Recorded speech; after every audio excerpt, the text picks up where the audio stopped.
Hello friends, അസ്സലാമു അലൈക്കും. പുതിയൊരു വീഡിയോയിലേക്ക് എല്ലാവർക്കും സ്വാഗതം. ഇന്ന് ഞാൻ വന്നിട്ടുള്ളത് ചൈന ഗ്രാസോ ജലാറ്റിനോ ഒന്നുമില്ലാതെ ഈസി ആയിട്ട് ഉണ്ടാക്കാൻ പറ്റിയൊരു പുഡിങ്ങിൻ്റെ റെസിപ്പി ആയിട്ടാണ്. അപ്പോൾ നമുക്ക് പുഡിങ് എങ്ങനെ ഉണ്ടാക്കണേ നോക്കാം. അതിന് വേണ്ടിയിട്ട് ഒരു ബൗളിലേക്ക് 3 സ്പൂൺ കോൺഫ്ലവർ ഇട്ട് കൊടുത്തിട്ടുണ്ട്.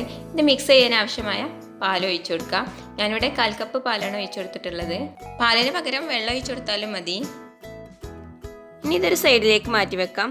വേറെ ഒരു പാത്രത്തിലേക്ക് 1/2 ലിറ്റർ പാലെടുത്തിട്ടുണ്ട്. ഇതിലേക്ക് 1/4 കപ്പ് പഞ്ചസാരയും 1/2 കപ്പ് ഡാർക്ക് ചോക്ലേറ്റും കൂടെ ഇട്ട് കൊടുത്തിട്ടുണ്ട്. ഇനി ഫ്ലെയിം ഓൺ ചെയ്ത് പാൽ നന്നായിട്ട് തന്നെ തിളപ്പിച്ചെടുക്കുക. പാൽ നല്ലോണം തിളക്കുമ്പോഴേക്ക് ചോക്ലേറ്റ് മുഴുവനായിട്ടും പാലിൽ അലിഞ്ഞിട്ടുണ്ടാവും. പാല് തിളക്കുന്നതുവരെ ഇളക്കി കൊടുത്തോണ്ടേ നിൽക്കുക. അപ്പോൾ പെട്ടെന്ന് തന്നെ ചോക്ലേറ്റ് ഒക്കെ അലിഞ്ഞു കിട്ടും. ഞാനിവിടെ ചോക്ലേറ്റ് കുറച്ച് വലിയ കഷ്ണങ്ങളാക്കിയിട്ടാണ് ഇട്ട് കൊടുത്തിട്ടുള്ളത്. നിങ്ങൾ ചെറിയ കഷ്ണങ്ങളാക്കിയിട്ടാണ് ഇട്ട് കൊടുക്കണമെങ്കിൽ പെട്ടെന്ന് തന്നെ പാലിൽ ചോക്ലേറ്റ് അലിഞ്ഞു കിട്ടും. വലിയ കഷ്ണമായാൽ പാല് കുറച്ചധികം സമയം കൂടെ തിളപ്പിച്ചാൽ മതി.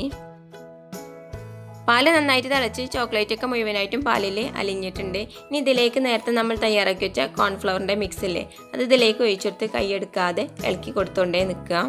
കോൺഫ്ലവറിൻ്റെ മിക്സ് ചേർത്ത് കൊടുക്കുമ്പോൾ മീഡിയം ഫ്ലെയിമിൽ ഇട്ടിട്ട് ചേർത്ത് കൊടുക്കാൻ വേണ്ടി ശ്രദ്ധിക്കുക. എല്ലാം പെട്ടെന്ന് തന്നെ കട്ട പിടിച്ചു പോവും. ഇനി ഇതിലേക്ക് 1/2 കപ്പ് ഡെസിക്കേറ്റ് കോക്കനട്ടും കൂടെ ഇട്ട് കൊടുക്കുകയാണ്. ഇത് നിങ്ങളെ കയ്യിലുണ്ടെങ്കിൽ ചേർത്ത് കൊടുത്താൽ മതി, ഇല്ലെങ്കിൽ ഒരു കുഴപ്പമില്ല. ഇത് ചേർത്ത് കൊടുത്താൽ ഒന്നും കൂടെ ടേസ്റ്റി ആയിരിക്കും നമ്മളെ പുഡിങ്ങിന്.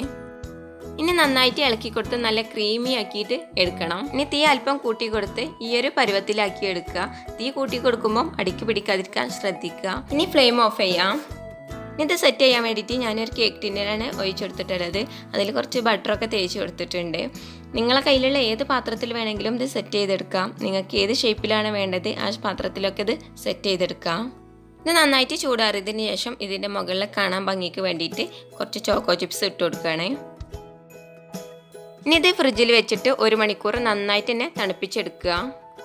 1 മണിക്കൂർ ഫ്രിഡ്ജിൽ വെച്ചിട്ട് നല്ലപോലെ തണുപ്പിച്ചെടുത്തിട്ടുണ്ട്. അപ്പോൾ നമുക്കിതൊന്ന് കട്ട് ചെയ്ത് നോക്കാം. അപ്പോൾ ചൈന ഗ്രാസോ ജലാറ്റിനോ ഇല്ലാത്ത ഈസി ആയിട്ടുള്ള പുഡിങ് ഇവിടെ റെഡി ആയിട്ടുണ്ട്. അപ്പോൾ നിങ്ങളെല്ലാവരും ഉണ്ടാക്കി നോക്കിയിട്ട് അഭിപ്രായങ്ങൾ കമൻറ്റ് ബോക്സിലൂടെ അറിയിക്കുക. നിങ്ങൾക്ക് എൻ്റെ റെസിപ്പി ഇഷ്ടപ്പെട്ടാൽ സബ്സ്ക്രൈബ് ചെയ്യുക, ലൈക്ക് ചെയ്യുക, നിങ്ങളെ ഫ്രണ്ട്സിനും ഫാമിലിക്കും കൂടി ഷെയർ ചെയ്ത് കൊടുത്ത് സപ്പോർട്ട് ചെയ്യുക. ഇൻഷാ അല്ലാഹ് അടുത്ത നല്ലൊരു വീഡിയോ ആയിട്ട് വരുന്നത് വരേക്കും അസ്സലാമു അലൈക്കും.